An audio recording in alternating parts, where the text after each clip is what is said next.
कहने को तो ये कहानी जापान की है, पर जापान इस कहानी का आखिरी छोर है। इसका पहला सिरा चेन्नई के शीशाचलम जंगल से शुरू होता है। इस घने जंगल के बीचों बीच लाल चंदन पाया जाता है, जो पूरी दुनिया में कहीं और नहीं मिलता। इस लाल चंदन की कीमत सोने से कम नहीं है और इसीलिए इस चंदन की इल्लीगल स्मगलिंग की जाती है, ट्रक्स और लॉरीज के थ्रू। पहले चेन्नई से चाइना और फिर बाद में चाइना से समुद्र के रास्ते होते हुए ये चंदन सीधा जापान भेजा जाता है। जापान में लाल चंदन की बहुत ज्यादा डिमांड है। दरअसल जापान में शादियों के वक्त एक रिचुअल किया जाता है, जहाँ एक पति अपनी पत्नी को लाल चंदन की लकड़ी से बना बेशकीमती वॉयलिन गिफ्ट करता है। इस छोटे से वॉयलिन की कीमत लगभग 8 लाख रुपए होती है। पूरी कहानी चेन्नई में पाए जाने वाले लाल चंदन की इल्लीगल स्मगलिंग के बारे में है, जहां हमारा प्रोटैगनिस्ट पुष्पा सड़क से महल तक का रास्ता तय करता है। आइए जानते हैं कैसे। लेकिन उससे पहले जितने भी लोग ये वीडियो देख रहे हैं, प्लीज सब्सक्राइब आवर चैनल, ताकि आपको हॉलीवुड से लेकर साउथ तक की मूवीज और वेब सीरीज का एक्सप्लेनेशन मिलता रहे। पुष्पा लाल चंदन की डिलीवरी करने जाता है, पर बीच में ही उसे पुलिस रोक लेती है। वो पुलिस को रिश्वत देता है और माल लेकर वहां से निकल जाता है। पुष्पा की लाइफ का एक सिंपल सा असूल है, वो कभी भी किसी के आगे नहीं झुकेगा और इसीलिए अपनी मालिक को झूठी रिस्पेक्ट दिखाने और उनसे दबने की जगह वो काम ही छोड़ देता है। उसे देखकर एक और मजदूर केशव भी अपना काम छोड़ देता है और उसके पीछे चला जाता है। गांव में 2 ट्रक्स भरकर 2 अलग अलग काम के लिए मजदूरों को ले जाया जाता है। एक के लिए 100 रुपए दिए जाते हैं और दूसरे के लिए 1000। पुष्पा 1000 वाले ट्रक में चढ़ जाता है, ये जानते हुए कि वो गैर कानूनी काम है। वहां से सभी मजदूरों को जंगल में ले जाया जाता है, जहां उन्हें लाल चंदन की लकड़ियां काटने का काम दिया जाता है। वो लकड़ियां काट ही रहे होते हैं कि अचानक वहां पुलिस आ जाती है। सब डर के मारे यहाँ वहां भागने लगते हैं, पर तभी पुष्पा उन्हें कहता है कि उन सब ने इतनी मेहनत की है और अब यहाँ से वो खाली हाथ नहीं लौटेंगे। पुलिस उन तक पहुंचे उससे पहले वो सब मिलकर सभी लकड़ियों को छुपा देते हैं। डीएसपी गोविंद वहां आता है और माल के बारे में पूछताछ करता है। पुष्पा उनसे कहता है कि खुद डीएसपी आए हैं, इसलिए उनकी इज्जत रखने के लिए उन्होंने माल छुपा दिया है, वरना अगर वो चाहता तो उनकी आंखों के सामने से वो माल ले जाता। सब मजदूर ये देखकर शॉक्ड हो जाते हैं और उसके साथ खड़े हो जाते हैं। पुष्पा गोविंद को डराता है और कहता है कि पुलिस इतने सारे मजदूरों के आगे टिक भी नहीं पाएगी और इसलिए उस वक्त गोविंद के पास वापस जाने के अलावा कोई और रास्ता नहीं बचता। ये पहली बार था जब कोई गोविंद के हाथों बच निकला हो। ये देखकर केशव बहुत इंप्रेस हो जाता है और अब से वो पुष्पा का राइट हैंड बन जाता है। सब मजदूर अपना काम खत्म कर जा ही रहे होते हैं कि गोविंद पूरी पुलिस फोर्स के साथ वहां वापस आ जाता है। पुष्पा इस सब के बीच उन्हें चकमा देकर उनकी आंखों के सामने ट्रक से निकल जाता है और ट्रक कहीं छुपा देता है। इतना ही नहीं, वो आगे होकर खुद को पुलिस के हवाले कर देता है। पुलिस स्टेशन में पूछताछ के दौरान कहानी फ्लैशबैक में जाती है, जहां हमें ये पता चलता है कि पुष्पा गांव के एक बड़े आदमी मुलेटी वेंकट रमन का नाजायज बेटा है। वेंकट रमन पहले से ही शादीशुदा था, पर वो पुष्पा की मां से बहुत प्यार करता था। बचपन में ही उसके पिता की मौत हो गई थी और उनके जाने के बाद पुष्पा के सौतेले भाई ने उसे और उसकी मां को परेशान करना शुरू कर दिया था, क्योंकि वो नहीं चाहता था कि पुष्पा के नाम के आगे उसके पिता का नाम लगे।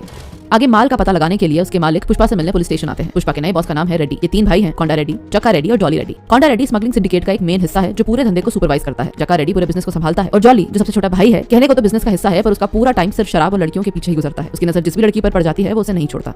जक्का जॉली के साथ पुष्पा से मिलने पुलिस स्टेशन आता है और उसे माल के बारे में पूछता है और साथ ही ये भी कि पुलिस की इतनी मार खाने के बाद भी उसने आखिर अपना मुंह क्यों नहीं खोला। पुष्पा उसे कहता है कि पुलिस को माल के बारे में बताकर उसका कोई फायदा नहीं होता और इसीलिए वो माल की जानकारी के बदले 5 लाख रुपए की मांग करता है, साथ ही पुलिस से रिहाई भी। जक्का मान जाता है और पुष्पा उन्हें माल लौटा देता है। जॉली माल मिलने के बाद पुष्पा की बेइज्जती करके उसे कार से उतार देता है, कहता है कि वो अपनी औकात की गाड़ी से वापस घर जाए। पुष्पा तुरंत उस 5 लाख रुपए से एक कार खरीद लेता है और उसी कार से जॉली रेड्डी के सामने आता है। कोंडा रेड्डी ने मजदूरों की एक मीटिंग बुलाई होती है, जहां पुष्पा भी आता है। सब मजदूर कोंडा को बोलते हैं कि जब से डीएसपी गोविंद आया है, लकड़ियों को काटने से लेकर उन्हें गोडाउन तक लाने में बहुत मुश्किल हो रही है। पुष्पा तभी कोंडा को कहता है कि उसके पास एक ऐसा प्लान है जिससे कोई भी ट्रक कभी भी पकड़ा नहीं जाएगा। वो ट्रक को बीच में से काट कर 2 हिस्सों में बांट देता है। नीचे चंदन रखा जाता है और फिर वेल्डिंग करके आधे हिस्से में दूध भरा जाता है, जिससे सबको ये लगे कि दूध का व्यापार किया जा रहा है। पुष्पा पहला ट्रक जैसे ही गोविंद के चेक पॉइंट से क्लियर करवाता है, कोंडा रेड्डी जक्का को बोलता है कि पूरा काम अब पुष्पा को सौंप दिया जाए और जक्का सिर्फ उसे सुपरवाइज करे। कोंडा पुष्पा को इसके बदले हर लोड के लिए 5 लाख रुपए ऑफर करता है, पर पुष्पा 4% की पार्टनरशिप मतलब 4 लाख रुपए की डिमांड करता है। वो केशव से कहता है कि उसे 1 लाख रुपए का नुकसान नहीं हुआ, बल्कि ऐसा करके अब वो कोंडा रेड्डी का पार्टनर बन गया है, क्योंकि इस वक्त पुष्पा का इंटरेस्ट पैसे कमाने से ज्यादा पार्टनरशिप करने में होता है।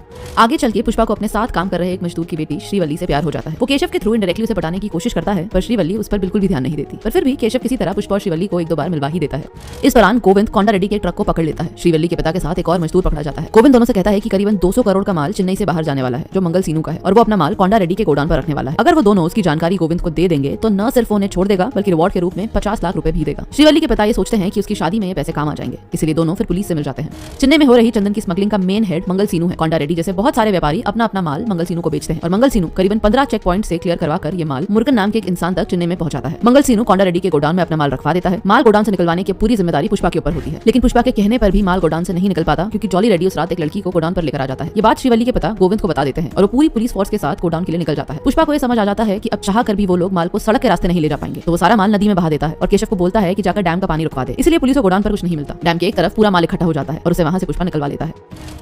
पूरे सिंडिकेट को ये बात पता चल जाती है कि पुष्पा के कारण आज 200 करोड़ का माल पुलिस को टिप मिलने के बाद भी बचा लिया गया है। मंगल सीनू इसी खुशी में एक पार्टी देता है, जहां सिंडिकेट के सभी व्यापारी, पुलिस वाले, यहाँ तक कि पॉलिटिशियंस और मिनिस्टर भी आते हैं। उसी पार्टी में पुष्पा को ये पता चलता है कि मंगल सीनू 1 टन माल के 2 करोड़ रुपए मुर्गन से लेता है और कोंडा रेड्डी और बाकी लोगों को सिर्फ 25 लाख रुपए देता है। पुष्पा ये बात जाकर कोंडा को बताता है और बोलता है कि वो जाकर मंगल सीनू से इस बारे में बात करे, पर कोंडा रेड्डी ये बात जानता है कि मंगल सीनू से बात करने का मतलब है कि खुद की मौत को न्योता देना। तो बड़ी ही चालाकी से पुष्पा को बोलता है कि वो जाकर मंगल सीनू से बात करे और अगर वो पैसे बढ़ाने के लिए मान जाता है तो वो बिजनेस में उसे 50% की पार्टनरशिप देगा, और अगर वो नहीं मानता तो उस वक्त से कोंडा रेड्डी उसे नहीं जानता, ताकि मंगल सीनू उसे कुछ नहीं करे। सके। पुष्पा कोंडा को बोलता है कि अगर बात करनी है तो कोंडा रेड्डी ही करे, वो नहीं करेगा। इस जश्न के बीच केशव श्रीवल्ली के पिता से पुष्पा और श्रीवल्ली के रिश्ते के बारे में बात करता है। ये बोलता है कि पुष्पा मुलेटी वेंकटरमन का छोटा बेटा है। ये सुनकर वो इस रिश्ते के लिए मान जाते हैं। पुष्पा अपनी मां के साथ श्रीवल्ली के घर जाता है, पर उनकी एंगेजमेंट के जस्ट पहले पुष्पा का सौतेला भाई वहां आ जाता है और सबके सामने ये बोलता है कि पुष्पा एक नाजायज औलाद है और उन्हें श्रीवल्ली का रिश्ता उसके साथ नहीं करना चाहिए। वो उसकी मां की भी बहुत बेइज्जती करता है। पुष्पा सहन नहीं कर पाता और उसे बहुत बुरी तरह मारता है और इस सबके बीच उसकी मां घायल हो जाती है और उन्हें तुरंत हॉस्पिटल में एडमिट किया जाता है। ये सब देखकर श्रीवल्ली को भी पुष्पा के लिए बहुत ज्यादा बुरा लगता है। पुष्पा ये सब देखकर फाइनली डिसाइड करता है कि अब से वो अपने पिता के विषय में और चुप नहीं बैठेगा। इतना ही नहीं, वो किसी भी तरह का न्याय नहीं सहन करेगा, फिर चाहे वो कोंडा रेड्डी हो या मंगल सीनू।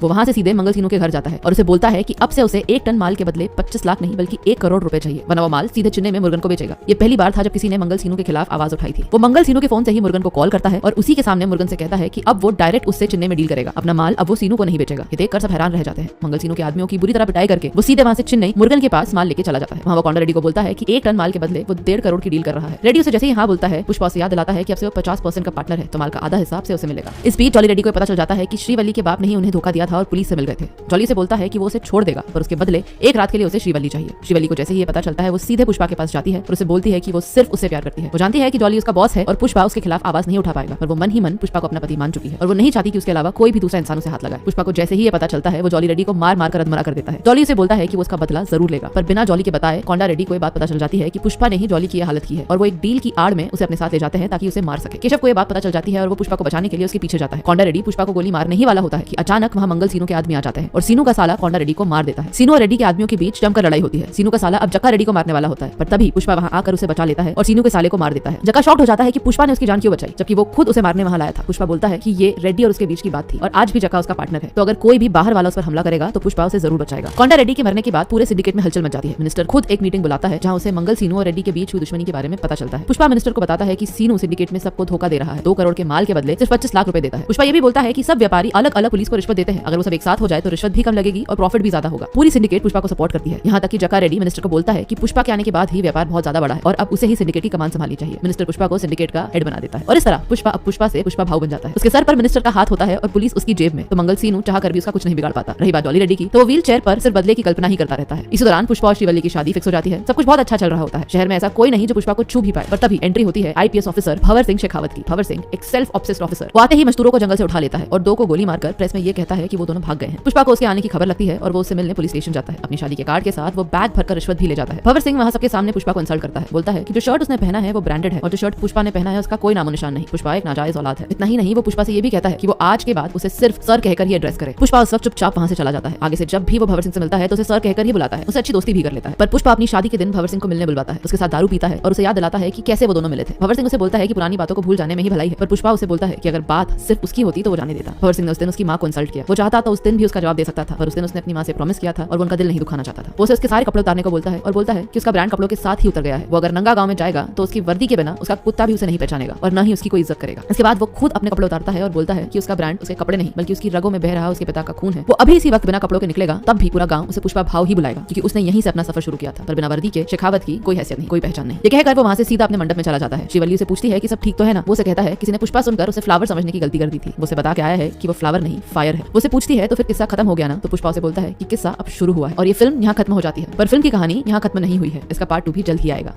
अगर आपको आज का वीडियो पसंद आया हो तो हमारे चैनल को जरूर सब्सक्राइब करें, इस वीडियो को ज्यादा से ज्यादा शेयर करें।